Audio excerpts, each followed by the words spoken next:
All right, we are live. We're doing this live feed a lot more now. This is we did the first one yesterday, and I just decided, might as well go live again today. It's a lot easier to make videos about precious metals and Bitcoin and all of our decentralized assets when things are up. It's a lot easier.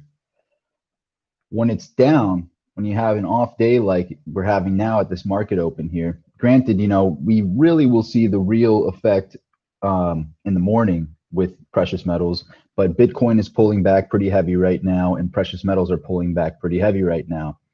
And so it's really, and I've done this before in the past. If you go back to my other videos on should I buy, sell, or hold my silver, before I get into this video, I have to say this is just for educational purposes. So this is not to be taken as financial advice in any way, shape, or form, but I wanted to start this live stream with a quote, and I've talked about this quote in the past, and it's a quote I always read on days like this to remind me. And if the quality, by the way, if the quality of this video is bad, I'm just using my webcam on my MacBook Pro, and I have the choice of doing a worse quality video or not being able to see your guys' comments in real time. So I chose the less quality thing so I can see comments in real time. I am seeing the comments over there on the right side in real time. So Chad Smith, excuse me, I only buy when it goes down. This is a quote that I read on days like this, and I wanted to share it with you. After spending many years in Wall Street and making and losing millions of dollars, I want to tell you this. It never was my thinking that made the big money for me. It was always my sitting. You got that? It's my sitting tight. Now, it's Jesse Livermore said that. Now, I really like that specific quote because it goes back to developing a thesis and not getting scared out of a position that you truly believe in. That's what it goes back to. And on days like this, when I'm looking at precious metals, and I talked about this yesterday, that this sell-off could continue. We're seeing silver down 85 cents right now. We're seeing platinum down $32 right now. What's the percent? Gold down nearly 20, 1740 on gold. So gold's down nearly 1%. Silver's down 3 and about 3%. Platinum's down about 3% as well. Ironically, silver and platinum kind of in a similar spot right now. It's heavy. Days like this are heavy, especially when you had a day just prior to this on Friday's close where it was a heavy pullback as well.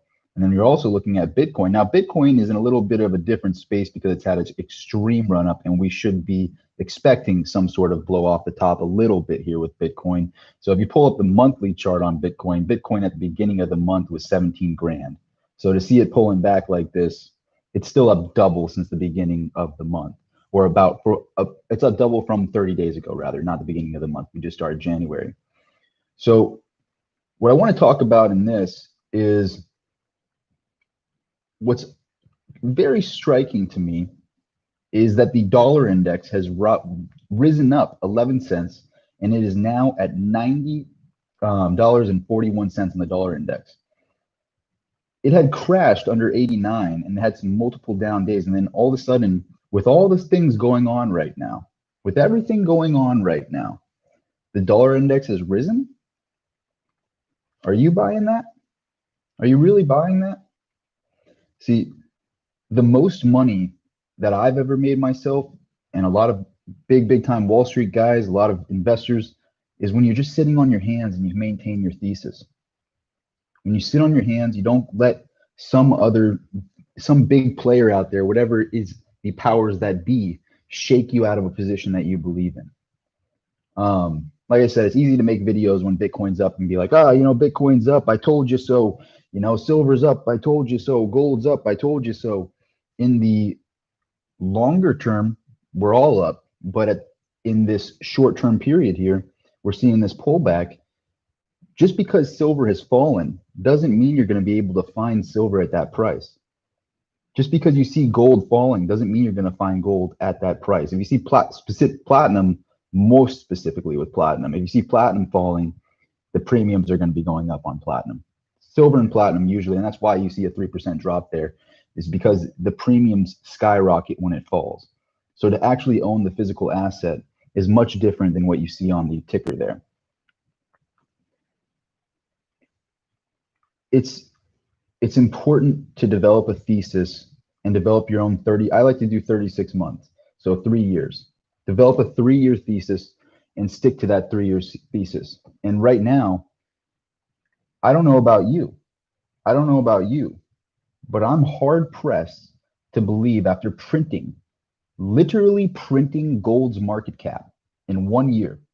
In 2020, they literally printed gold's market cap.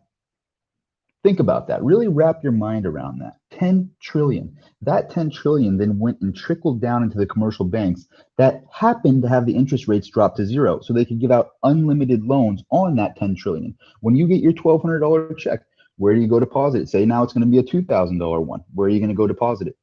You're going to go to Bank of America, Chase Bank, the people that dilute our currency. It's only so ironic that Bank of America, who diluted our currency, gave out bad loans on houses. They diluted the currency by giving out loans they shouldn't have given out because they were greedy. In 2007, then they turned around, declared bankruptcy, and had us, the taxpayers, bail them out for diluting the currency. They diluted the currency. The taxpayers bailed them out. And the wealthy executives laughed to the bank. And they did it again. They've done it again, but this time tenfold because the currency itself is diluted now. It's troubling to see. And when I see days like this, it's almost like when I remember when there's analysts on the street from like Goldman, and they're just, this is my opinion, they're so crooked. And they would do things like put out a report and say, you know, we think Tesla stock's going to go down to 300 a share, and it could have been at 450 or something like that. I'm just speaking rhetorically. They would say, you know, put a negative report out, and then literally as that negative report hits, you could see them accumulating that position that they put a negative on. So I see that happening with precious metals. I see that happening with Bitcoin. I see that happening where you will literally get whales that know what's going on. If I was just putting my, you know, let's say tinfoil hat, you know, whatever it might be, and talking about what I would be doing if I was one of the big dogs on the street. What would I be doing if I was one of the big dogs on the street? If I was one of these big hedge funds on the street, what would I be doing right now in this current position right now, beginning of January 2021, all this instability going on, and we're not even, you know, there hasn't been the transition yet. We don't know what's going on really, you know, we all don't know what's really going on. And I don't like getting political, you know, but with all of this instability, markets at all-time highs, more money printed in 2020 than ever before. And the dollar index going up? The dollar index is other countries valuing the dollar. It's other countries saying, oh yeah, the dollar's strong, or oh, the dollar isn't strong. So you mean to tell me, really, you mean to tell me that if you printed gold's market cap, multiplied that with a 0% interest rate at the commercial banks giving out loans like candy, all the bankruptcies that are going to be rolling in, all of the things going on, you think 2007, the housing bubble was a problem? What about a currency bubble? People think the housing bubble was a problem. What about a literal currency bubble? It's far different than a housing bubble when the entire currency is a bubble. You know, that's the difference between now and 2007. It's a much different bubble here.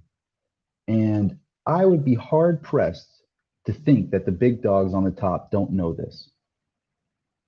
I would be hard pressed. And what happened in 2007, this is something that I haven't talked about yet. In 2007, if you looked at it statistically, and right now we have the Robin Hoods, we have all these different easy ways to get into the stock market now for everybody. It was statistically, more retail was jumping into the market in 2007, and then 2006 to 2007, and then the market got dropped on their head. When you see large amounts of retail going in, that's usually a sign that the big dogs are selling out. That's usually a sign. And I want to make this video to at least share what my opinion is on this, because I happen to think that I'm right personally. I think that I'm going to stick to my bets, and that's what I'm talking about in my videos. I'm just talking about my own personal bets and sharing that with everybody here. I think that this is smoke and mirrors. I think that this is major smoke and mirrors. And I look past these smoke and mirrors. And the most money I've ever made in my life was when I was literally, everybody on CNBC. Oh, Tesla's going to go bankrupt. Tesla's going to go bankrupt. Now I remember looking at it and being like, I don't think 30 billion is the right valuation for this company. You know, I know they're looking at 300 a share. They're looking at the share price. But I don't think 30 billion is the right valuation. Why? The one thing on my mind back then, this is what really triggered me, was Uber's valuation, I think at the time was like 300 billion. And I remember thinking to myself, you mean that the company that is the software? And the other thing about Tesla that really blew my mind was that they were hardware and software. The reason the iPhone succeeded so much is because they developed the hardware and then the software underneath their own hardware. Tesla was doing the same. And I saw that. I'm like, okay, this isn't a bankrupt story. And this guy's too smart, like all that going on. And so even though there were so many naysayers, I stuck to my vision and I stuck to what I believed in. And there was a lot of people trying to get me out. You know, a lot of people on CNBC, you'll see it now tomorrow. You'll see, oh, Bitcoin drops, you know, watch out, get out of Bitcoin, get out of silver, get out of gold. You know, the most money, like Jesse Livermore said at the beginning, the quote I said at the beginning of this live stream, most money is made by sitting on your hands, developing your thesis and sitting on your hands and waiting it out. Look at Bitcoin. You know how many people were talking about Bitcoin in like 3,000 to 5,000, going, oh, you know, it's at 5,000, 6,000 right now. It's going to pull back to 3,000. You know, we're going to get the perfect opportunity to get in. And then there were people, I hate to say, you know, my ego to be like me, that were just like, you know what? I'm just going to buy $2,000 a week. I can afford $2,000 a week right now of expendable income. I'm just going to buy $2,000 a week of Bitcoin. I don't care where it's at. It's at 5,000. I think it's going to go to 100,000. So my thesis is the same. And who ended up winning there? Was there people that perfectly timed it? That perfectly timed 5,000 to 3,000, got a better entry on it? Or how many more on a percentage basis missed the boat? Missed it because they've been sitting there waiting just waiting for their opportunity to get in when they could have just been consistently buying. And then it went to 10,000, then it went to 15,000. And there's, oh, you know, I'm going to wait till it goes back to 10. It's at 15 now. I could have got in at 3 or 4, and I thought it was going to go back.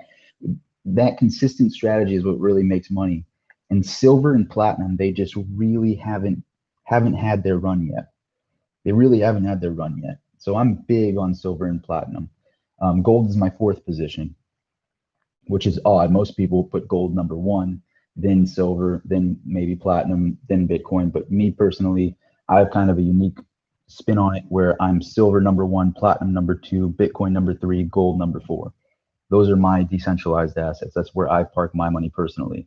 But the truth is, you got to develop your thesis and you got to stick to it.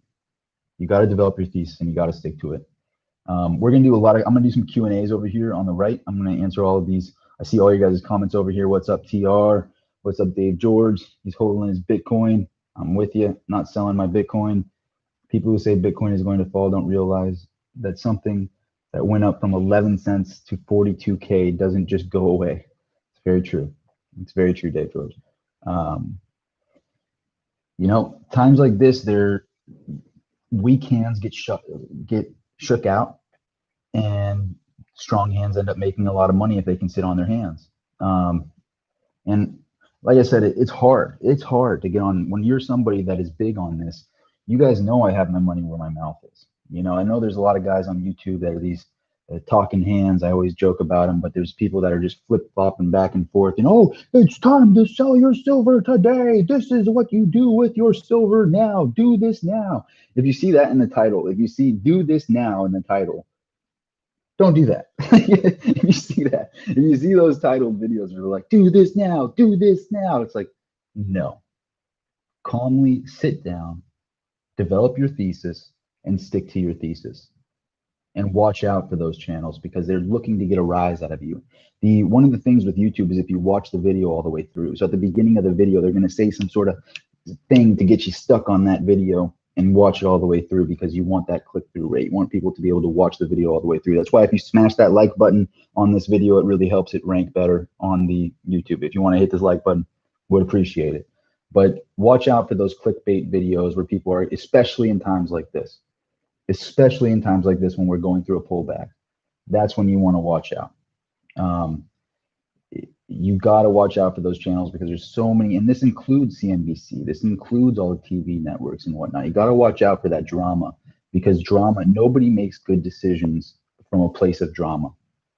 Nobody makes good decisions there. And so it's hard to make a video like this when things are down because I have my money where my mouth is, but I wanted to go live and talk about this and talk about what I'm doing myself personally. When I'm looking at precious metals down like this, I think it's going to start recovering pretty quick because really the market, you'll see what happens in the morning.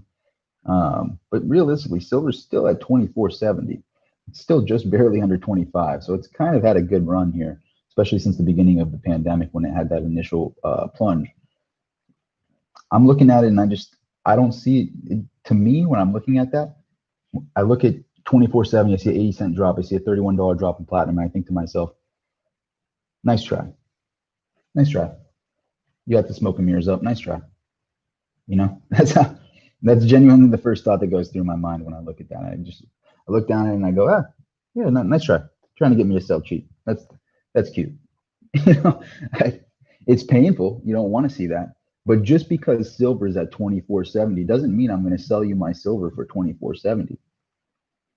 I like my silver more. I like my ounce of silver more than $24.70. I don't want your dollars because you can't print my silver, but you've been printing your dollars like crazy. So I'm going to keep my silver. You can say 24.70 as much as you want, but that doesn't mean I'm going to be selling you my silver for 24.70. That's what I think when I look at that. Let's pull up Bitcoin really quick. Bitcoin is at 35,000. It's still at 35,000. So again, you're going to see all these videos on YouTube about this. And it's plummeting. Is it time to sell? Sell now. Do this now. I'm trying to grow my YouTube channel. So you'll see me put a clickbaity title sometimes like, should I sell? Should I do this? But I hope if you've watched my videos that I stay consistent all the time and I don't just flip flop back and forth and do things for drama. If I did, I wouldn't show my face. I'd be one of the channels that just is the talking hands, because you can get confident behind your talking hands where you can just try to mess with people and try to get emotions and people to rile up. But when you actually got to put your face out there, it's a little different. Let's get to some comments over here. I'm reading all the comments. By the way, the first live stream we ever did was yesterday. So to be able to do another live stream, we have 30 people again in this live stream. Right on. I appreciate you all. I hope you're all having a good Sunday night. I just felt like going live because I'm getting so many messages on Facebook, on Instagram. What's happening? What should I be doing? So I just felt like going live and talking about it in real time. Let me read some of these. Hey, Rob, good to see you. Good to see you too, Anthony. Anthony Winklejohn. Bitcoin to 15K, I'm buying. I mean, good luck with that. That's like what I was talking about earlier. It's like the people that were saying, the perfect time to buy is 3,000 at Bitcoin because it's at 5,000 now. I think it's going to be pulling back to 3,000. People back when Tesla even had, before it had its stock split, you'd have the people at 300. It's going to fall to 200, and then it went to 3,000 plus if you divide it by the stock split. Like it's almost, I think it's at 4,000 now, roughly. But there are people talking about 300 to 200. It's if you believe in something, develop that thesis and stick to it and consistently buy. That's my personal opinion on it. That's what I do personally. But if it gets to 15K, I might be doing some things with the buying button myself. Even right now, I'm getting tempted. I'm getting tempted to get more.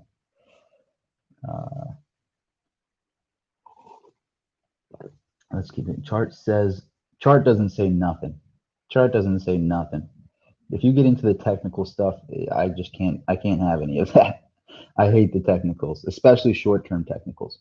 The technical charts, you can't chart this thing. You can chart it from the whole time frame and look at the whole time frame and go, okay, this chart's looking pretty good. But to go into the nitty-gritty details of what's going to happen in the next month, what's going to happen in the next week, those guys always lose money, in my opinion. Those guys that always worry about the technicals, they always lose money. Um, I care about valuations with Bitcoin. I think that it is something that will get to the same market cap, if not higher than gold. So I'm not looking at 15,000 on Bitcoin. I'm not looking at 40,000 on Bitcoin. I am looking at a market cap of right now at like around 600 billion. I'm looking at the market cap, knowing that I think it's worth 10 trillion. That's what I'm looking at. I'm not looking at the price fluctuations on Bitcoin. I'm looking at the market cap and where I think that market cap could go in the future. That's how I'm making my investments. I don't believe in the technical stuff. I got to really, really say that because I truly, truly believe that. Bitcoin is owned by China or I don't want to get into keywords or nothing. Lots of people will lose everything. I don't believe that. I don't believe that. The reason being, with Bitcoin, it's whenever somebody sells a big block, if there's enough hype, like right now, for example, say some billionaire is selling a big block of their Bitcoin. I like to say it like this. You have whales out there, you call them whales, right? If a whale sells its position, but then there's a huge lineup of seals underneath it that want to buy that position, those little seals add up to a whale. So yeah, maybe the whale wants to sell out, but what if the seals are all lined up to buy that position? With Bitcoin, there's a limited quantity of it. So say even somebody decided to dump, like this is just a complete crazy idea of it, but say there's almost 19 million Bitcoin that have been mined. They say quite a few of those are just lost right now because people had them on like old computers and stuff. So say there's 19 million of them, and somebody decides to dump 5 million of the Bitcoin. That's just a ridiculous percentage of the Bitcoin. Say that somebody dumped 5 million Bitcoins. What if there was people lined up to gobble those Bitcoins up because they believed in it? Bitcoin has already withstood a drop. So the weak hands got shook out when it fell from 20,000 down to 3,000. If it was gonna burn out, that would have been the time to burn out. If it really was that, it would have fallen. This is before the politics and everything going on, before the pandemic, for everything. Bitcoin had risen all the way up to 20,000, and if that was the situation where they wanted to drop it on everybody, that would have been the time to put it to zero. That would have been the time right there. But it recovered and then made new all-time highs. So what that tells me is that when it's falling, there is a bunch of people lined up to buy. And they might not be billionaires. They might not be huge hedge funds, but citizens add up. And if they're individually storing this and they're individually keeping it, those numbers add up. So if it was a situation where it was a stock that could announce a secondary, if it was a situation where it was like the dollar, where they could just literally keep announcing secondaries and keep printing it and printing it and printing it, I would agree. But the fact is, it's ultimately finite. It's more finite than it is finite. The actual term, it's actually the literal term finite. That is what Bitcoin is. It ends. So gold is like malleable finite because you're still able to mine it. But once Bitcoin is over, it's over. So that's very unique, and I don't see that. I don't see that being controlled by one party. I see that being distributed and continuing to be distributed. That's just how I look at it personally. So that's kind of the conspiracy thing. I don't really buy that. But then the other thing to think about too, and this is why I hold more silver and platinum than gold. Who owns all the gold? Like really, if you wanted to talk about it from a percentage basis here, if you want to get to the kind of conspiracy ends of things, who owns all the gold? Like, be honest, it's rough to say that, but when we were in 1971, I think the U.S. has a lot of gold. Personally, that's what I think. I don't think we've drained those reserves. The reason being is in 1971, I used to look at Nixon and be like, it was all his fault. Nixon dropped the gold standard. I blame Nixon. Nixon was put in a predicament because we had become the reserve currency of the world and we were a superpower at the time, and we still are, but he had a choice because other countries that had trusted the dollar were like, you know what? I don't think these guys have the gold. I don't think they actually have it. You know, we want the gold. We don't want your dollars anymore. We want the gold. This is what happened in 1971. And this is something everybody just talks about. Oh, Nixon, bad guy. This. He was facing a predicament where it was either export all of the gold in the reserves at Fort Knox, or say, we're not backing the money to the gold anymore. It was less about taking it away from the U.S. In my opinion, it was less about taking it away from the U.S. citizens and more about making sure that the gold stayed in the country, because everybody didn't trust the dollar and wanted to get the gold out of the country. So he was, if you were in his shoes, I kind of started realizing, like, if I was in his shoes and I was in that position and I had control of the most powerful country in the world, and everybody was backing their money to my money, and I had all the gold, but they didn't trust me anymore and they wanted the gold, and I would have to give away all the gold that I had in the country. So you can see how the pickle that led to. Well, we know what happened. He launched fiat currency. He said, no, we're keeping the gold. That's what's happening. So because of that, and fiat currency is still going since 1971, this 50-year trial of fake money, debt-based money, it hasn't stopped. So I wonder, you know, how much gold did we really have, and how much is still there? You know, those are the type of things I wonder. But when we talk about who owns most of the gold in the world, the reason why there is more gold above ground than there is silver is because gold is held in as money in vaults and has been in vaults for a very long time. So when you want to talk about who's controlling what, I think gold has far more control by central parties than Bitcoin. Pretty tough for a metal salesman to say that, right? But that's why I focus on silver and platinum, because that's the truth. But then the opposing argument to that is if the children, I like to say the local bingo hall, you know, if the local bingo hall that's in charge of things decides to go, okay, we've messed up. This 50 years, we've messed up. And more specifically, over these past few years, we've really messed up. We've been just printing and printing and printing. We can't raise the interest rates because we don't really want to own up to our stuff. You know, that's where Proof Powell's at. You know, Proof Powell's in a situation where he's like, you know, we could raise the interest rate. That would be the right thing to do, but I'd look really bad if we did that because everything would collapse. You know, so if they did the right thing, this is the bull case for gold, they would back the money to gold again. And they would say, you know, this money is back to gold. I don't, maybe if they did do a digital currency and they decided to back it to our gold reserves, and somehow we had much more gold than anybody ever expected, that would be a bull case for gold, where gold could easily get to like 30, 40,000 an ounce. So there is a bull case there. There is a statistical probability of something like that happening where they backed it to the asset. But in the meantime, if you want to talk about who's controlling what, I don't think Bitcoin has nearly, not even close to as much control as gold does. And that's just me being honest. You know, I don't benefit by doing that. I don't make any money by someone buying Bitcoin other than the fact that I own it. So I own gold too. I believe in gold as well. That's why, you know, it's a tough predicament to be in. It's much worse to just be holding fiat dollars. That's for sure. But the gold thesis would be, you know, these children owning up to their bad actions. That's just my personal opinion on it. Well, we're at 33 people in here, you know, so we're actually going more people in the live feed since we first started on it. Appreciate you all being here, but that's my little rant on that.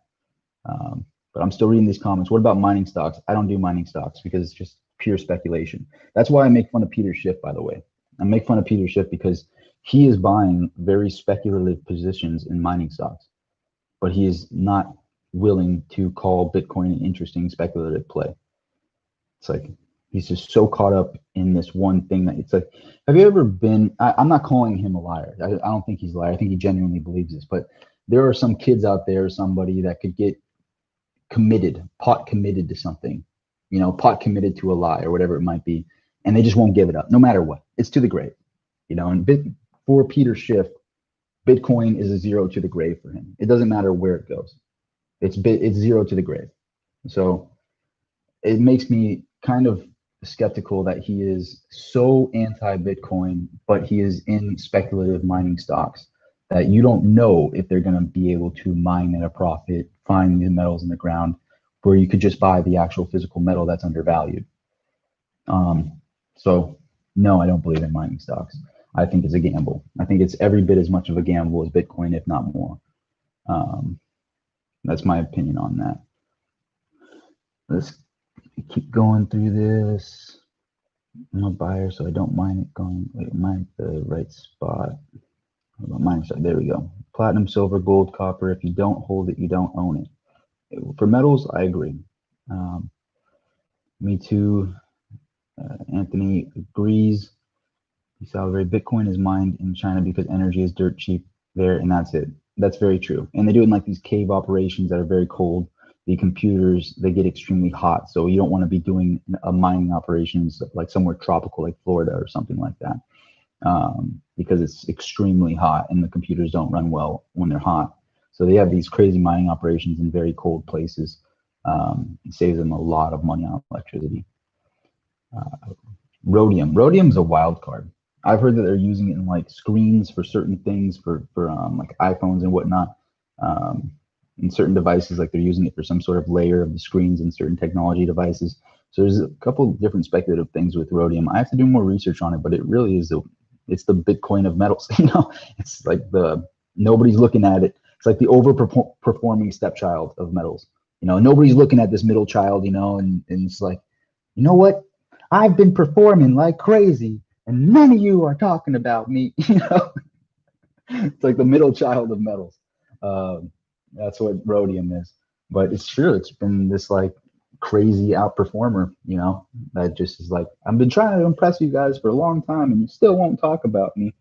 I should do a thing on rhodium. I should do some more research on rhodium. I'm still like hurt overselling. I sold 5 ounces of rhodium a while back for just, I don't want to say how much, like just a ridiculously low price. I should have held all of that. Coffee at 8 o'clock. I'm a genius. I'll be sleeping well. I remember maybe 8 days ago, people were shocked Bitcoin hit 35,000. Now they're panicked. Bingo. With the 2,000 Biden bucks most likely coming, where would you put it? We can't say that because it is. I mean, Trump also is. He was the one that said I need 2,000, not 600. So, but it is going to be. Well, we don't even know. I don't want to get into the political stuff, but people were. Where would you put it? Silver and platinum? Yes. I mean, I wouldn't want to put. I mean, the best thing that you could put your money in when you're talking about, like, if I was just getting $2,000 and that's what I needed, and was trying to figure out my life. I'm kind of a weird person, but I would be. I mean, if I was struggling to pay rent and struggling and I was in a really bad predicament, I would take that entire $2,000 and try to start a business of some kind with it. That'd be the first thing I would do. I'd go homeless, live in a car again, save every single dollar of it, and start flipping. I would. There was a point in my life where I got in a car and I literally just drove pawn shop to pawn shop to pawn shop to pawn shop. I don't think people could get away with that now, because at that time, vintage silver was really blowing up and they weren't really looking at numismatic coins and whatnot. So I literally drove pawn shop to pawn shop to pawn shop, coin shop to coin shop to coin shop, trying to find things to flip. If I was the person getting $2,000, I would be trying to flip and start a business, because $2,000 isn't going to get you anywhere. What do you want to do? Be good for a month? Do you want your investment to grow 30% on 2,000 over a year? No, it's not going to do anything. So me personally, I'd take that $2,000 and I'd be trying to build a business, trying to flip something. That's just me being blatantly honest about what I would do personally. Now, if you have a family, if you have things that are that require your assistance, that's a different scenario. But me personally, that's literally what I did do. But it was it was around that figure that I had to my name when I first started flipping. One day I'll start talking about stories and stuff and how I made like my first 10 grand, first 100 grand, like kind of got to the flipping game. But that's what I would do if I got that money. I would use it to start a business. That's the best investment you can make, is learning, getting books, studying, I mean, some people would think it was foolish to say, I actually wouldn't think it's foolish to go, okay, I got $2,000. I'm going to spend 1,000 on the new iPhone because this is just going to get me so much knowledge. I can shoot videos on it. I can use social media, and I have an idea with the other 1,000 to sell stuff on social media with this iPhone. So some people might go, oh, what a fool. He used the $2,000. He used 900 of it to buy an iPhone. That person is a genius, in my opinion, because you now have a super tool. Honestly, $1,000 for what this is like ridiculously cheap. It's ridiculously cheap. And competition is why it's that cheap. It's not because things were given away for free. It's because there was a ton of competition and it lowered the price of this item. Just FYI to people that think things are free in the world. But let's keep it going. Let's keep it going. These comments here. Betting on platinum for the long term. I am betting on platinum for the long term. I believe in platinum myself. I'm a buyer, so I don't mind it going down. I'm in the UK, so we pay 20% extra. I'm so surprised on how much taxes there are in other countries on certain metals and whatnot. It's pretty wrong, but it is what it is. Yeah, all coins are pretend. Or I don't know. I think you're talking about all of them. I think you're one of the diehard precious metals guys. I can respect where you're coming from. Personally, I like Bitcoin and precious metals, but some people are just not into Bitcoin no matter what. I'm also gathering all the 0.925. I could find a lot of it out there to get. Actually, I don't do any 925 myself. I only do 999, but I think it's probably a good bet. Just for comparison, what was Bitcoin at the beginning of December and how much of a gain compared to today? I think I was looking at, actually, I did look at that. It was at the beginning of December, it was around 17,000. So 17,000 to 35,000. It was a double from beginning of December till now. I wish I could buy silver as easy as Bitcoin. I loaded up more Bitcoin with like physical silver right now. There could be coming. What I'm seeing in the collectibles world right now is I'm seeing more, and I actually made a post in on Facebook. How many people would be willing to accept Bitcoin for precious metals? So you're talking about collectors, you're talking about dealers. Quite a few people. Quite a few people. The number was not zero. It was far from zero. So that tells me that if you have Bitcoin, people are going to be willing to accept Bitcoin for precious metals. Very interesting. Very interesting.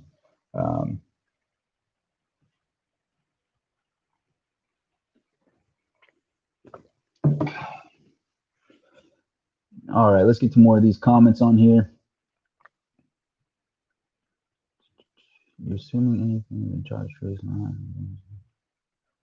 Gold inflation is 2% a year because miners mine more every year. It's debatable. Right now, it's pretty tough to be a miner. Say hi to my friend Chino. He's watching from jail. He can't chat, but he loves the show. Really? Really? That is awesome. He can't chat, but he loves the show. There's a guy from jail watching my show. I look like I'm in jail right now. Tell him if he can't chat, try to hit that thumbs up. Try to hit that thumbs up so we can get some more people in the live feed. And when you hit the thumbs up, it does get this video to be seen by more people. So it really does help if you want to smash that like button. I'm reading all the comments right now. So if you want to put a comment. Yesterday, I had a few people yesterday. I didn't even know that you could do it. I had a few people yesterday that gave me like $5, $5, $5. I was like, that's bananas. I didn't even know you could do that. I'm reading everybody's comment. I'm gonna get to everybody's comment, but I couldn't believe that happened yesterday. That was pretty rad. Kind of shocked about that. Let me get to this. I have some technical questions on Bitcoin. What happens when Bitcoin is all mined? How do miners get rewarded? Also, where do the fees go that are paid on each transaction now? The fees are how the miners get paid, I believe. So when you send Bitcoin, when they're all mined, to send Bitcoin, the miners are going to get rewarded for verifying that and for getting it on the blockchain. I believe that answers the question. Kind of like if all the gold in the world was mined and you wanted to sell your gold, or actually, no, that wouldn't make sense. This is different because you're using a network. Yeah, it's different. Never mind. That was a bad analogy. I think that covered the question though. Hang on, I gotta go up a little bit here. There's a lot cheap silver. I might just skip to the bottom here because there's a lot of new comments coming in. Honest question: what Why do you always hear continually buy precious metals? Is it a hedge against your highest purchase price? Why not just wait for a big dip?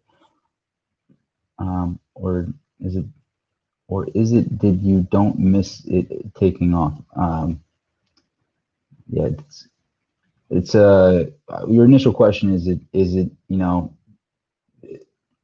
the to wait. I've talked about that quite a few times where it's like waiting for a dip doesn't usually work out in your favor. Buying on a consistent schedule and developing a thesis works for me personally. So I don't believe in kind of waiting for a dip. When there's an opportunity, I try to capitalize on it, but I don't plan on an opportunity to come. I don't wait for that opportunity to come. I just believe in what I'm doing and develop a thesis on where something is going.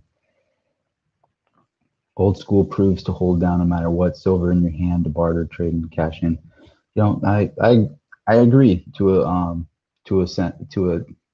a level, but things are changing pretty quick. But I think silver is still king. I'm still number one silver. My biggest position is silver. I believe in silver more than anything. Watching from China. Silver Sausage is watching from China. That's pretty cool. That's wild. Yeah, where are you guys all from? Put in your comment where you're from. I'd love to see that. Yeah, of course, when you send Bitcoin, you can choose to adjust feeds based on how fast it'll be sent as well. Yep, you're right, Dave George. You are right. And that's how they get paid. If it commits more labor to sending your coin. So when they say there's no intrinsic value to Bitcoin, there is labor to Bitcoin because it is very expensive for all these computers and everything to be running to move your Bitcoins around. And if they prioritize it, it costs more money to use the network quick. Whereas if you don't need your transaction to be lickety split, it's like if you wanted your wire transfer to hit immediately, paying $100. But if you were cool with your wire transfer getting there within 5 hours, you pay $5. And if you're cool with it taking a day, you could pay pennies. So it kind of works like that. Appreciate you clarifying that. Dave George. Chad Smith, physical silver ETF is not paper silver. They have to buy the physical, and that is why you have storage fees. However, you have to trust a third party. Rocket Knight is correct. He is correct.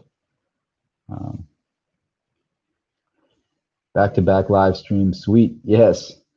I don't know. I sat down. I'm like, let's do another live stream tonight.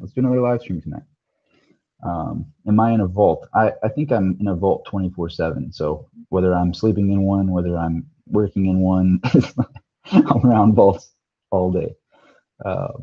But maybe, kind of, sort of. Dude is in a basement talking about Bitcoin. If only you knew. If only you knew. I don't want to. No, not a basement. Not a basement. And you would be surprised. But to each their own. Most of the bullion sites accept Bitcoin as payment. That is correct. They're actually accepting Bitcoin as payment, so they can just instantly change it into dollars. They have the I forget what somebody probably can write in a comment what it is, but there's a certain platform where they just instantly. Yeah, right. Well, right on. We're seeing where everybody's from. We got Utah, Texas. Government can't shut down Bitcoin. I agree. Minnesota, New York, Liverpool, UK, France. We got France. Rocket Knight is from France. Very cool. Canada. Would love to hear your story. Maybe you could do a live feed on how you got started. I think it would be a great asset to others and myself. Maybe one day. I always feel like when people ask me about my story, it's like I'm still on the journey. It's like I remember when 10 grand was like the goal, like getting 10 grand together was the goal. And then you get that together, and the next goal is 100 grand. You get that together, and then you just keep going. And it's like the next goal is millions. And then, you get 1 million, and you want more millions. And then it's like, then you want to you just keep going and going and going. But to go back in time, it's hard because it's like I'm still on the journey and I don't feel like I'm nearly where I want to be yet. So I don't want to be like preaching like I made it, I made it. This is my life story. It's like you're on the journey with me. I'm still in the process. I'm 27 and still in the process of growing. So it's hard for me to like go and tell my story because I feel like it's almost arrogant because it's like I'm not where I want to be yet. I'm still on my journey. I've had a pretty good run and I want to keep the run going. And maybe at some point when I get to a place where I want to be, I might, look back on things and talk about the story a little bit. I guess that's kind of my perspective of it. When I get that a lot, like how'd you get started in precious metals, those types of things, from being a waiter. Just to give like a rough outline to the people in the live feed on what got me into precious metals. I was a waiter for the right table. I was a waiter, in my early 20s. I was a waiter, and the right person came in and brought me in, and we became close friends. And he happened to be a big time dealer, and I learned the trade from one of the best in the industry right off the bat. And I'm still extremely close friends to this day. But that's how I got started. It was kind of like a serendipitous event. Let's get to some more comments here. Sorry if I missed your comment. There's a lot of them. I know sometimes you can highlight them, or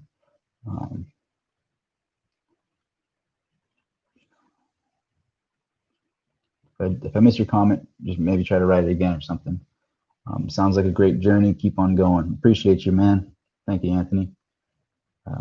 Is it getting harder to find vintage metals? I recently picked up a 1600s 8 reals coin. It's fun buying and collecting metals, great hobby and way to save. It is getting a lot harder. The vintage metal scene, I remember when vintage ingots, and that actually, yeah, it goes back to like when I first started. There's times when I luck has a lot to do with things, and putting your head down and looking for them, somehow the universe like responds to you in a way. I remember when I'm like, the vintage scene was just blowing up, and this was like, I want to say 4.5 years ago. And I had just gotten started. I had my initial little $3,000 or $2,000 or whatever to get started in the business.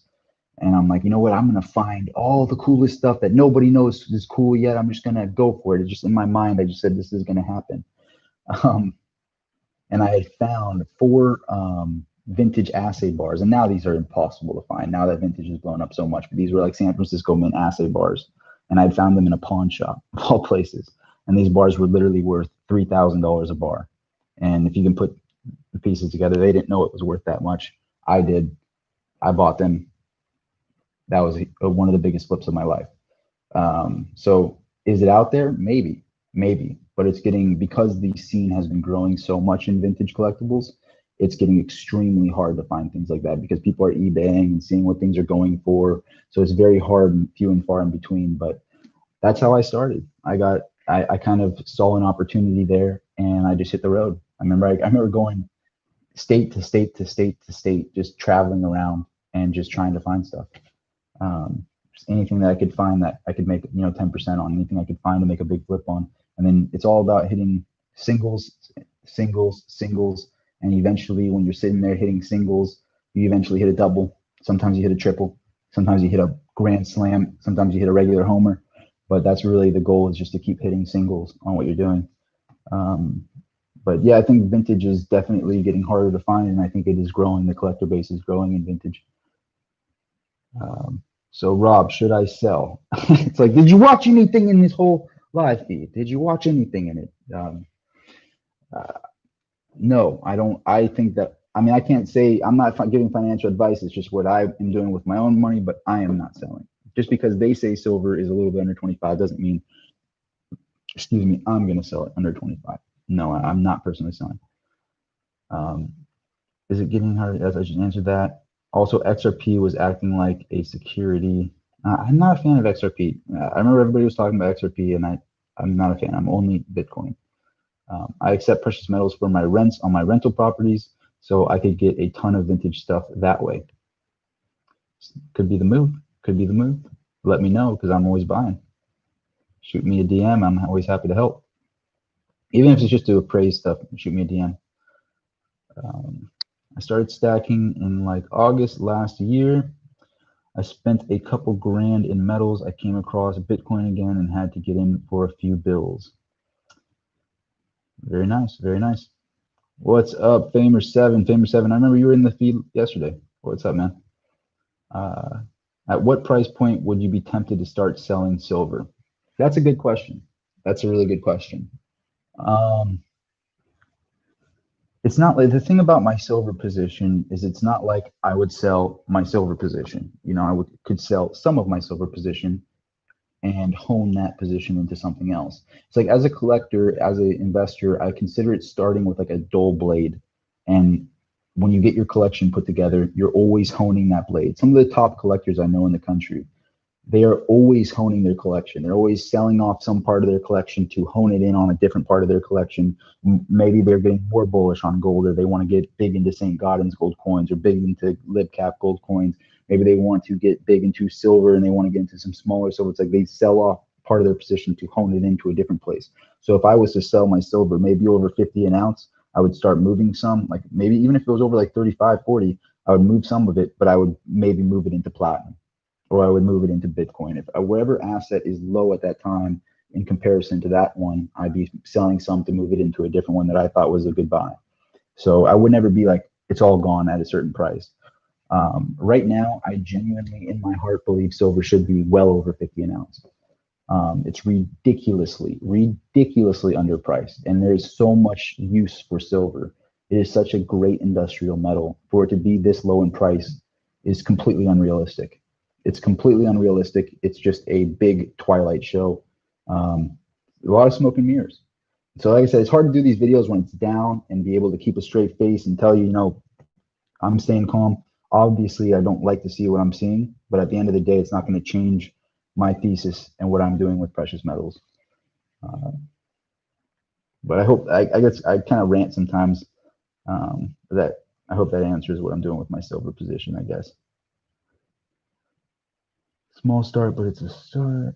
At what price point? That's what I just answered. Caught your show the other night. Good show. I appreciate that, Evan. I'm learning. I learned that you could post these videos. I can post these videos to my actual page, so people that missed it can actually watch it later on, which is pretty rad. Pretty rad to see. But you got 42 people spending your Sunday night in this live feed, so I really appreciate y'all being here. I know that some people might have this, you know, thousands of people in their live feed, but 43 to me, that's awesome. That's really rad. It makes, you know, if these help in any way, it makes it all worthwhile. And doing the YouTube thing is something that I said this in the last live feed, where it's like, I'm from a very dog eat dog world in collectibles. So to get ahead in collectibles, it's like you have to be, you know, kind of fierce sometimes. But with YouTube, it's like I'm finally able to just help, and only, I mean, I'm helping obviously in my main business, but not having to compete all the time with other dealers and different things. It's like YouTube, I can just be me and do my thing on YouTube, which is like, it's I'm really enjoying it, and I really appreciate you all being part of the channel. It means a lot. It means a lot. So it hypes me up when I see 40 people got into, or just I didn't even advertise or anything. I just decided, hey, I'm going live.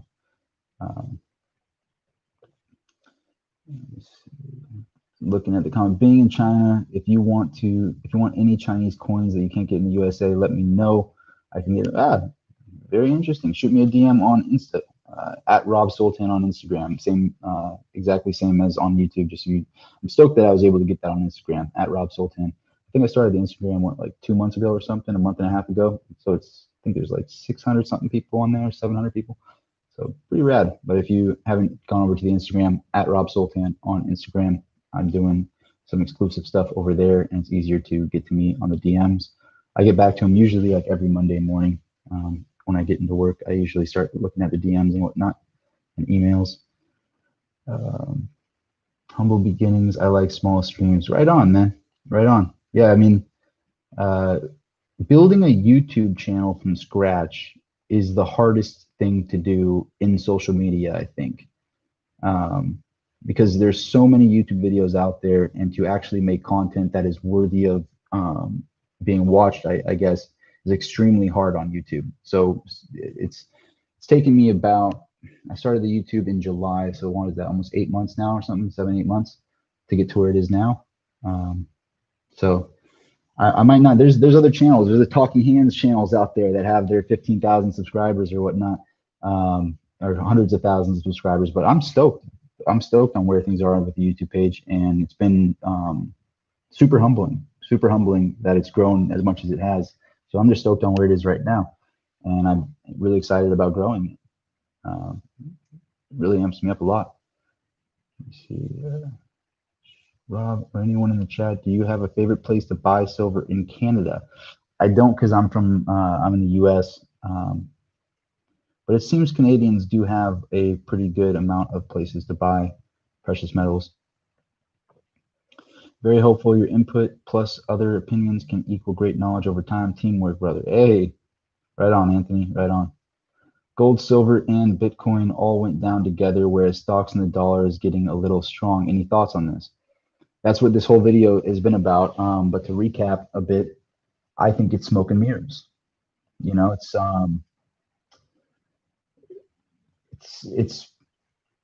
that's exactly what it is. It's smoke and mirrors. It's like if anybody, the one thing that always brings back in my mind when I see something like this is when you see Wall Street analysts coming out with their reports, and you'll see them putting a negative report on a company, and meanwhile they're buying. It's like Mr. Diamond. You know, Mr. Jamie Dimon from Chase is the epitome of this. He literally said things like, oh, Bitcoin is a zero. We're not into Bitcoin. We don't like Bitcoin. And in the exact same breath, he is literally trying to make his own JPM coin that has failed over and over and over again. But he's saying Bitcoin isn't going to work. But he's trying to do the same thing, and it didn't work for him. And then they're accumulating Bitcoin. So it's like they do that all the time, where they say, "Oh, it's a bad time. It's dropping. It's tanking." JP Morgan got, I believe, don't quote me on this, but I believe they got caught as being guilty and settled for manipulating the precious metals markets. If you look it up, JP Morgan Precious Metals, they were caught for manipulating the precious metals market. They're continuing to do this type of thing. So if you see precious metals going down and the dollar index going up when they printed more money in 2020 than the entire market cap of gold, something's not really adding up. Something's not really adding up. So that's mainly why I wanted to go live and talk about this, is because the average Joe looking at this might be one of the weak hands that goes, all right, I've had enough. I'm going into the dollar. And it's like, you want to talk about a real losing venture. The dollar's lost well over 98% of its value, since its inception. It's like, it just continues to drop in value every single year. So that's a terrible place to park money, proven statistically over time. And some people might get, shook out of their gold, shook out of their silver, shook out of their platinum or their Bitcoin on a day like this. And it's sad to see that. And a lot of, the hype and the people online, they don't stay consistent. They flip flop back and forth. The channels just flip. If I came out with a video tomorrow saying the exact opposite of what I'm saying now, like, oh, go into the dollar, it's a great idea, it's like, yeah, I'm gonna unsubscribe from Rob. He's just completely full of it now. That's the key, is to stay consistent and not be that person flip-flopping back and forth. But I think it's fugazi is what is that term. It's like it's smoke and mirrors. We're in the twilight zone. It's like, okay, you printed more money than ever before in 2020, more than the entire market cap of gold. The interest rates are at zero, giving out loans like it's candy. And you mean to tell me the dollar is getting more powerful? Really? You have Bitcoin, you have all these things coming after it, and you mean to tell me that it is getting stronger? Okay. Right on. This is like the coin dealers that all said it was a terrible idea to get into Bitcoin. Turned out they were. Now, all of a sudden, they're so interested. But in the beginning, I was getting so much flack for talking about Bitcoin in my Facebook group and in my Instagram and all the things. It's like, they were all, oh, what are you, crazy? We're precious metals, only precious metals. Why are you talking about Bitcoin? I've always been the person that I'm like, I'm going to call a spade a spade. I think it's a great thing. I think that we need something like this. We need the internet to have its own currency. We need that. It doesn't change that gold and silver is undervalued. It doesn't change that precious metals are going to continue to go up in value. But we do need a currency on the internet. It's a beautiful thing. But anyway, back to that question. I think it's smoke and mirrors. Really enjoy what you're doing. There are a lot of channels with very similar content out there. Yours is pretty unique. You're going to grow and fast. Hey, thank you, man. Seriously, I really appreciate that. Thank you. Do you think Tesla stock will skyrocket in a few years? I'll tell you, I sold way too early. If I had kept my Tesla position that I owned, I would have made probably around 3 to 4 million if I had kept the call options that I had in Tesla, which is very painful for me to know that, because I was in the hundreds of thousands when I sold out. But I just didn't see it blowing up this much. I didn't see it blowing up to these levels here. It's almost like the general population doesn't care about the price, like how much money the company's actually making. It's almost like, well, everything's going to fail in Elon. We trust in Elon and it's going to succeed. At this point, like it just, it's so hard. It's so hard to say because of the stimulus package, the stocks might continue to go up, but the dollar, the denominator that is buying the stock, the thing that is holding it up, is being diluted. So you'll see the stock market going up, but the dollars are diluted. So it's almost like a game of hot potato. It's like, okay, the dollar is probably going to tank. Not probably, it definitely is going to tank. In my opinion, definitely. But your stocks look like they're going up. The 401ks look like they're doing fine. This is why it's so wrong. The smoke and mirrors are so wrong. That's why I'm trying to make these YouTube videos and talk about this, because it's so sad seeing 401ks that are locked up in the stock market and they think things are going really well for them, but they can't take it out. And meanwhile, the dollars are extremely diluted that are holding it up. So the people that are really smart are playing hot potato. If I was better, I would have held my Tesla position, got out now, made a ton of profit, and moved that into Bitcoin, moved that into gold, moved it into silver with the hot potato. You know, it's so easy to look back and connect the dots going backwards, but it's the stock market right now is this big game of hot potato. It's like, when is it going to crash? We don't know. But it's like, goes back to that analogy. It's like the stock market and the dollar are like this race car on a desert bed. I've talked about this analogy in the past if you've watched my other videos. And it's like we're on this desert bed and we're racing. And you got Jerome Powell in the driver's seat. And we've been racing fast as can be. And the only difference now is that we're going faster. And we know for a fact that there's a cliff in front of us. So before they even started this race, they knew that there was a cliff there. They've been told that there's a cliff there, that you're going to drop 100%. There's a cliff there. And Jerome Powell's in this race car and he's just like, floor it. You know, nobody wants to own up to the fact that there's a cliff out there. They just want to go faster. They just want to keep going faster. Nobody wants to own up that there's an actual cliff in front of them. That's how I feel about it. So you think the dollar will rally, then drop? I think the stock market will rally, then drop. I think the overall average Joe isn't looking at the dollar index and isn't understanding what dilution is.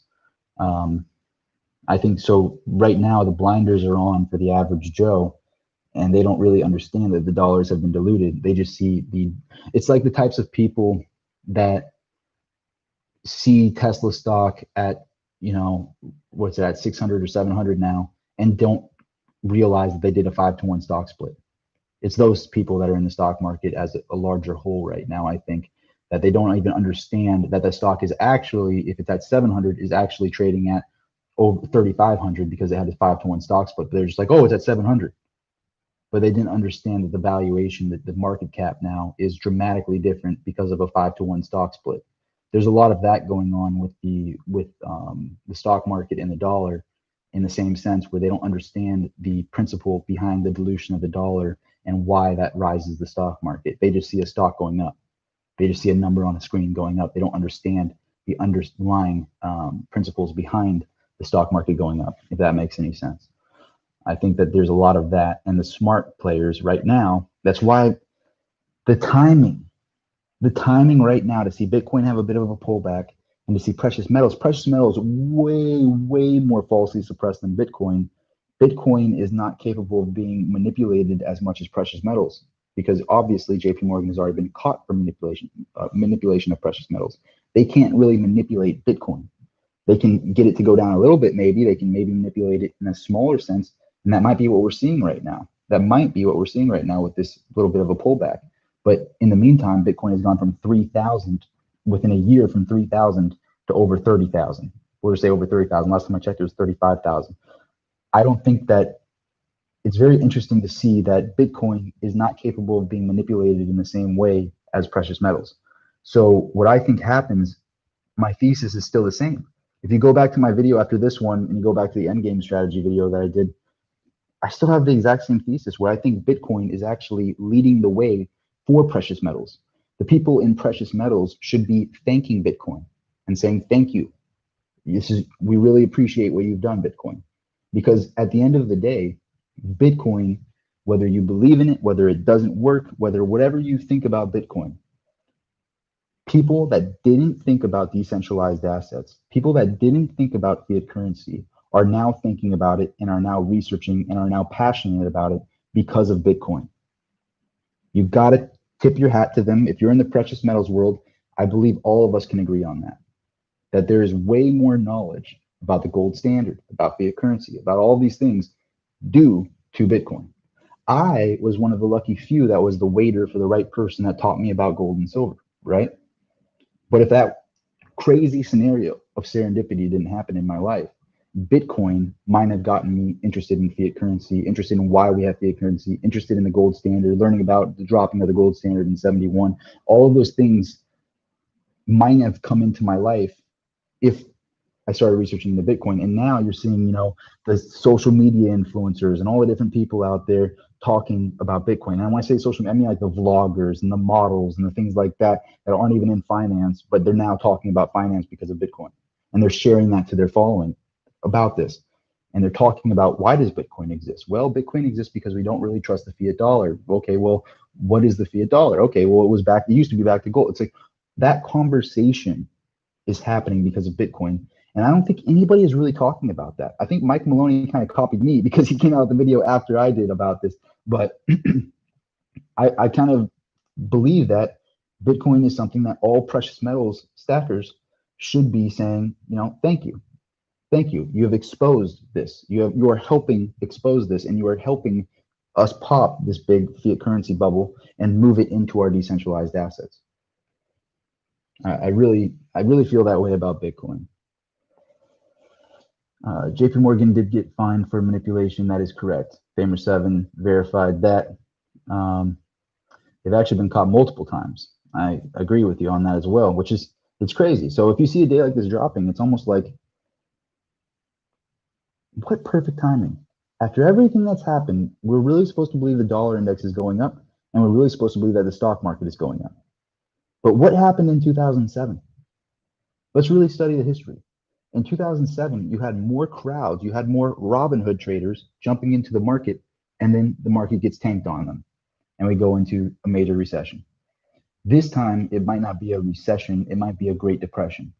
You get all the people lining up going, oh my gosh, Tesla went to the moon. I could have made a fortune on that. I want to get in now. Meanwhile, and I'm talking about today, meanwhile, the billionaires of the world, the hedge funds of the world are going, hey guys, we've done the research and the dollar is extremely diluted. It's not looking good at all. Let's let everybody think the stock market's booming, and meanwhile, suck the money out at the top, put it into like the kings of hot potato. The kings of this hot potato game are moving that money out of the top and putting it into safe havens, moving it into safe haven assets like gold, like silver, like platinum. So only so ironic, the stock market is lofting up to all-time highs, dollar index is way higher than it should be, and precious metals are down. So ironic, because I have a feeling smart money is selling out at the top in the stock market and accumulating safe haven assets. That's just my gut feel. And I've always been somebody to be a contrarian, where I look at somebody that's telling me one thing and I have to really research it myself before I believe them. If I see CNBC talking bad about precious metals, if I see them talking bad about Bitcoin, if I see that, I have to listen to them, but then research myself and then draw my own conclusion. And when I do that, I realize that people that are saying to invest in the stock market right now tend to be heavily uninformed. The top players are probably selling out of their positions and moving into safe haven assets while they can. And usually they like to get their buddies a good entry price. They usually like to get each other a good entry price. Seems to me like manipulation. Just throwing that out there, just my personal opinion. But let's get to a couple more comments. Let's do a few more comments over here. I'm going to skip down a little bit. If you want to get your comment to be seen, let me see here. Without YouTube, would Bitcoin be where it is? No, I don't think so. I think we are in the information age, and that's why I jumped into YouTube myself. Um, YouTube is really, it's a really beautiful thing. And I'm not getting into I know that the old argument of what's going on right now with different, I try to not say words because I don't want to get any eyes on me or whatnot, but I understand the vice versa, people saying that. But of all the social medias out there, when you take all of that, you can catch my drift, take all that out of the picture. When you look at all of them as a whole, YouTube is really number one and will be around forever.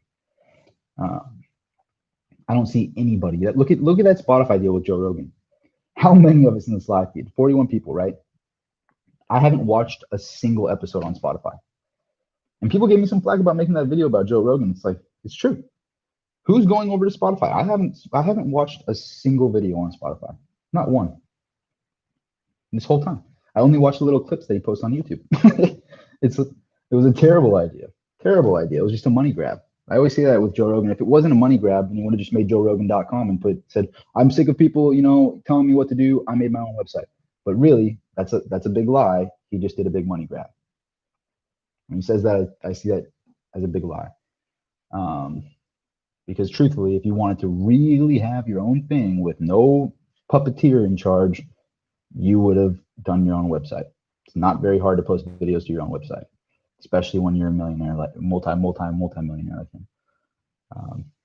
Let's get to some more comments here. So it depends on whom you ask. According to Schiff, Bitcoin will drop to zero, but I don't think so. Greg Monero was saying last Friday, it is never wrong to pull profits. Something to be said. I'm up well over 300% on my Bitcoin position. So part of me thinks about selling half and just letting the other half ride. But I believe a lot in Bitcoin, and I see Bitcoin as hope. I follow the same thing as what Michael Saylor says. I see Bitcoin as hope, and it's almost part of me wants to leave money in there just as a statement, to say, I want this to succeed. I genuinely want to see this succeed because it brings hope that we can take the power away from the bingo players in control of our monetary system and put it back into the people's hands. It's really like a republic of money. That's what I see in Bitcoin. It's like a republic of money. Each individual person has their own sovereignty again and has the power again. The founding fathers would look at something like Bitcoin and go, well, this is great. It's everybody has control of the money, and they have they have their full sovereignty of their money, which is beautiful. That was what the design was for America, was to have individual sovereignty. We've drifted quite a bit away from that. But I just want to leave my money in Bitcoin because I believe in it. I believe in it, and I want it to succeed. I genuinely want to see it succeed.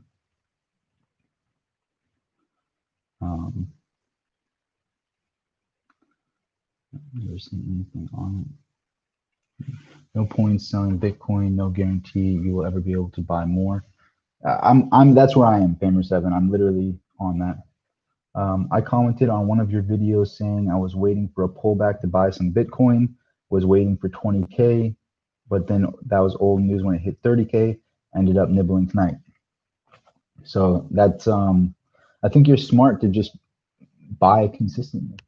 I think I said that a long time ago, where it's like, just every week, just buy a little bit.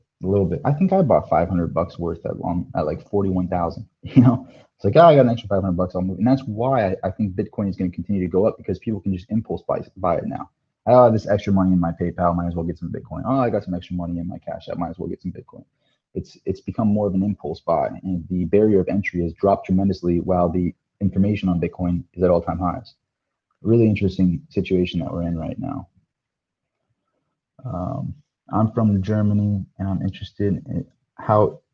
I'm from Germany. I'm always interested in hearing from other people from other countries. I'm from Germany, and I'm interested in how it's going in the USA. What's your opinion on Trump? In Germany, the MSM bashing Trump for the attack on the. I don't like getting into politics. I'm not really big on it. I'm a libertarian myself, so I'm not really a fan of talking about politics, and I don't like the power that our politicians have in general, both sides. I'm like against both sides. So it's hard for me to say, what I think of a situation. I mean, I think that the system we have is majorly flawed. I think that to live in a day and age that we have iPhones that can scan your face to the degree where it's like 1 in a trillion chance of anybody being able to have the same facial recognition as you. It's like literally perfect execution of you being able to scan your face. We have blockchain technology and we can't figure out how to do a voting system. It's sad. It's extremely sad. It's like ridiculously sad. And it's because we have people from the local bingo hall in control of everything. People always bash the youth and they always say, oh, well, the youth, they're so, what's the word I'm looking for? The youth is in such a position right now where they just are getting anything they want. And there's a word in my mind that I'm not coming to. I don't know why, but people are always bashing on the youth for being spoiled. But the truth is the youth is extremely intelligent. Kids that are 9 could run laps around me on social media marketing. But these old heads are in control of everything in the monetary system, especially. That's how I feel about it. I have nothing to say other than that. It's just flawed. There doesn't matter. I mean, look at Trump was the businessman, right? Like he's the businessman. He was supposed to lower the deficit. The deficit grew. It doesn't matter how many tariffs you put in place. It doesn't matter what you do. The can has been kicked too far down the road. It might be good now, but the problem is we've had decades, dozens of years, going by of being in the wrong place. So it's like, it doesn't matter who's in control. You could put Elon Musk himself in control of the monetary system and he couldn't fix it because it's been broken for so long. So it's not about being on this side or that side or letting them divide us as people. I think the people should be accepting things like Bitcoin, accepting things like precious metals, because it at least brings us together and lets us have our individual sovereignty again. It's so sad to see the divide. There's so much divide over something that is already flawed either way. It's so ridiculous to me that we're divided over something that is flawed no matter what. It's like, it's bad for my OCD. It's bad. Do you have any platinum? I do have platinum. In these pullbacks, I tend to top rather than sell. Try and focus on where the price may be in 6 months. I can agree with that. I try to do 36 months on my timeline, but somewhere between 24 and 36 months is my thesis usually on new positions and stuff. But we have been live for 1 hour and 17 minutes now. We have still 43 people in the live feed. I appreciate you all being here so much. I'm gonna do these live feeds. Maybe I'll do 2 of them a week. Who knows? I just kind of spur of the moment decided to do this one tonight. And I did one yesterday for 2 hours and 30 minutes or something. And then this one is 1 hour and 18 minutes now we're going.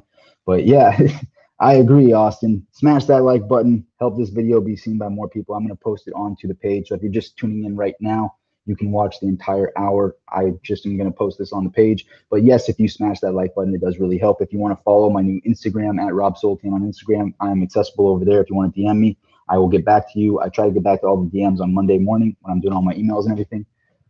So thank you all so much for being part of this live. Again, if you want to smash the like button and help this be seen by more people on YouTube, would really, really appreciate that. If you have not hit the subscribe down there, you'll get notified of all future videos if you hit subscribe and click the bell. It's $0 and 0 cents to do it. It's a very big commitment, but I hope it will be worth your while if you decide to click that subscribe button down there and hit that like button. Really, really appreciate it. It's been really fun. I'm really enjoying doing these live feeds because I actually can talk to you in real time. It makes it way, way cool that we have this and we're able to literally read your comments as we're doing this live feed and be able to talk together. You see other people in the comment section live being able to chat with each other in addition to me chatting with you there. So we have this beautiful situation. Okay, Joseph Romero, click that bell, click that subscribe and click that bell and smash that like button. I appreciate it. It's really awesome seeing this community grow here. When we do the live feed, it really makes it even more so of a community where we all talk together. super rad that we have this.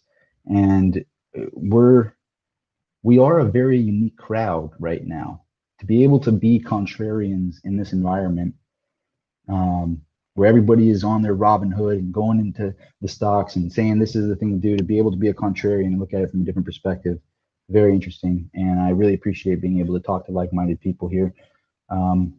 It's awesome. But thank you everybody so much for being part of this live stream. Started Discord. I need to look into that. Someone told me about that the other day as well. I'm slowly learning about this thing. So just gonna keep building on YouTube. Maybe we do some stuff in the future on some other things. But thank you again, everybody, for being part of the live feed. I did one yesterday, decided to just randomly do one today. Maybe I make a more consistent schedule about it. We do this once a week or twice a week. If you follow me on Instagram, I will say when I'm gonna go live and kind of let everybody know ahead of time. If the quality isn't too good, I try to make sure I put on this headset here, so I hope the sound is at least good. But I imagine the video quality is not great like it is in my set. But I have a blast doing these. Thank you all so much for being here. Signing out. And for me personally, to summarize, I'm sitting on my hands. I'm sitting on my hands. Just because they said my precious metals went down doesn't mean I want to trade my precious metals for their dollars. I'm sitting on my hands. Thank you again. Signing out. See you at the next video. I think the next video is going to be one in my actual set. And I have a lot on my mind lately. So appreciate you all for being subscribed. If you do click the subscribe and you click the bell afterwards, you'll be notified when I do drop that video. I plan on making maybe 3-4 videos next week. I plan on it being kind of an intensive, creative week. So see you all there. Have a great rest of your Sunday night. Signing out.